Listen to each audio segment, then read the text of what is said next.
11ª Rural Show Internacional, segundo dia, e hoje, agora, vamos conversar, vamos mudar agora para o direito, né? Fazendo jus a quem produz, né? A advocacia em campo, né? Um trabalho, um projeto da OAB, mas estou aqui recebendo o advogado Wilson Moreira Júnior, né? Isso aí. Ele é lá do Cone Sul, é lá de Vilhena, e ele foi um dos palestrantes agora há pouco, né? A gente assistiu Exato. parte da palestra dele lá, que é auto de infração, termo de embargo. Eu assisti um pouco da tua palestra lá, Wilson, e bem na hora que você falou assim, olha, quando você precisa de um médico, você procura um médico. E quando você tem um problema ambiental, procure um advogado. Exato. Bom dia, é mais ou menos por aí, né? Por aí. É algo também que o Dr. Bruno costuma falar muito, que é nosso colega que também estava palestrando. E de fato Agora, é isso. Agora eu não sei se foi você ou foi o Bruno que falou essa frase aí. Mas né? o fato é que é uma verdade. Aham. O fato é que é uma verdade. A gente tem o seguinte costume. A pessoa tem um problema de saúde grave, ela vai procurar o médico adequado para aquele problema. Tá com uma hérnia de disco? Tá te incomodando? Você não vai procurar um médico generalista. Você não vai procurar lá o médico que vai te atender no posto de saúde, se aquilo de fato tá te incomodando. Você vai procurar um ortopedista, né?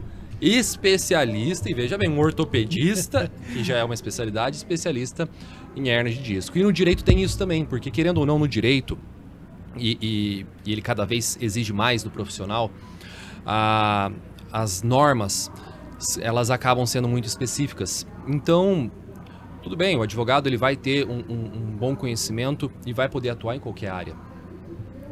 Só que nós sabemos também que é muito mais fácil você atuar naquilo que você se especializou.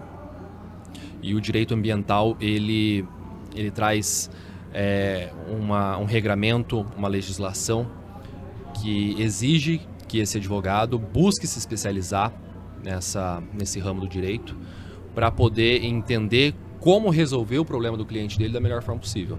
E são muitos problemas que o direito ambiental acaba abarcando aí. Hoje, auto de infração, ele atinge o pequeno ou só o grande? Ele atinge todo mundo. Todo mundo. Hoje em dia, o auto de infração ele vai ser aplicado para toda e qualquer pessoa que venha descumprir, falando em matéria ambiental, né? Veja bem, o auto de infração ele vai se aplicar em várias áreas, mas falando especificamente do direito ambiental, a gente tem hoje uma informatização que vai desde o CAR, que você é obrigado a declarar como produtor rural, em que você informa quem é o possuidor ou proprietário daquele imóvel rural, em que situação que aquele imóvel rural se encontra, e a partir disso o governo sabe a quem direcionar esse auto de infração numa eventual irregularidade. Então o auto de infração ele surge para punir, para primeiro analisar se aquele fato de fato infringiu a lei e para punir aquela pessoa que infringiu a lei. E é importante falar o seguinte, o auto de infração nada mais é do que um processo administrativo que vai desencadear numa multa ambiental. Porque o pessoal já fala assim, fui multado. Não, calma lá. Você levou um auto de infração. E esse auto de infração, caso você não se defenda, pode sim acarretar numa multa que eventualmente vai se transformar numa execução e a pessoa pode ter o seu patrimônio afetado em razão desse descumprimento da norma ambiental. Hoje o proprietário hoje, ele desmatou uma área pequena na APP e de repente ele identificou-se lá numa carta-imagem que ele fez esse desmate depois de 2008, vamos dizer que seja no passado, e aí a SEDAM de repente faz lá uma vistoria, multa o cidadão. Qual que é o primeiro passo? Como é que ele faz? Ele foi multado, está lá o auto de infração, desmatou a APP, 2 hectares, é bem pequeno, 2 hectares, mas né, houve a multa. Exato. Lá, ele procura o advogado, qual que é o procedimento inicial? O primeiro passo é o seguinte, o produtor rural, quando ele é notificado pelo órgão ambiental, ele pode vir a ser notificado tanto pelo IBAMA quanto pela SEDAM, que é o órgão estadual, em Rondônia, e ele vai ser notificado para apresentar uma defesa no prazo de 20 dias. Ele, dentro desse prazo, vai ter a possibilidade de demonstrar a razão pela qual aquilo aconteceu, que a gente pode ter uma hipótese de um dano que a pessoa veio a querer cometê-lo, Mas a gente também pode ter uma hipótese de um dano que aconteceu em decorrência do ato de terceiros. Então vamos trazer aqui um exemplo.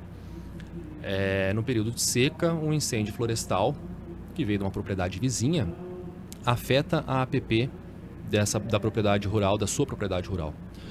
E você teve um desmatamento de 2 hectares, por exemplo. O órgão ambiental verifica isso, vem, faz o auto de infração, te dá o prazo de 20 dias para se defender.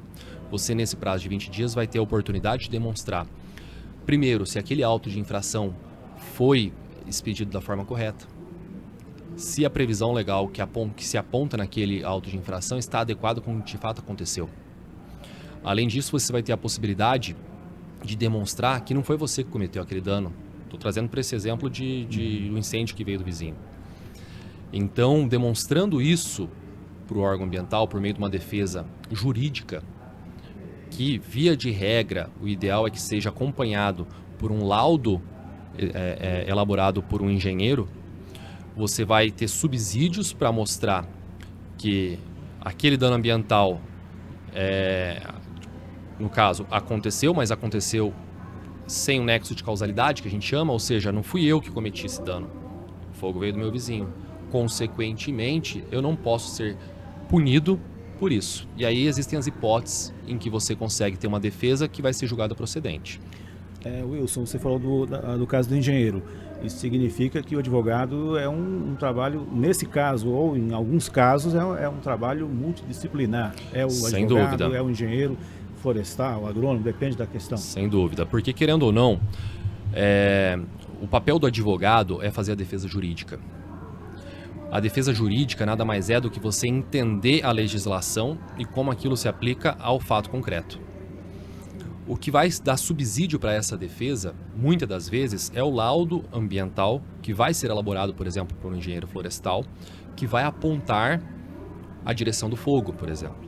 Então o fogo saiu do ponto A e veio para o ponto B, e hoje você consegue, por meio de imagem de satélite, demonstrar a hora, o minuto e o local exato que aquele fogo começou.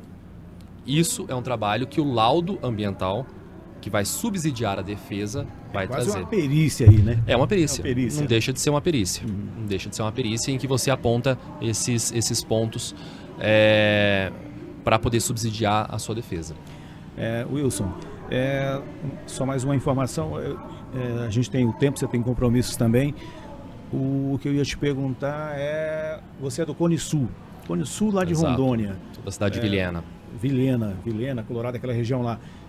Existem muitos problemas nessa questão ambiental aí para serem solucionados, resolvidos? O estado de Rondônia inteiro, especialmente como estamos no bioma amazônico, né, ele tem esse passivo ambiental. Eu costumo falar que o produtor rural que tem CPF, o que se preocupa, ele pode vir sim a ter esse passivo, mas cada vez menos. Porque o passivo ambiental hoje inviabiliza completamente a atividade do produtor rural.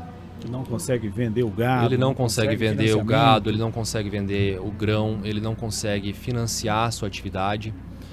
E a gente sabe que a atividade rural, ela precisa desse financiamento subsidiado, porque é uma atividade pesada, uma atividade exposta a inúmeros fatores como climático e essencial para o abastecimento do país.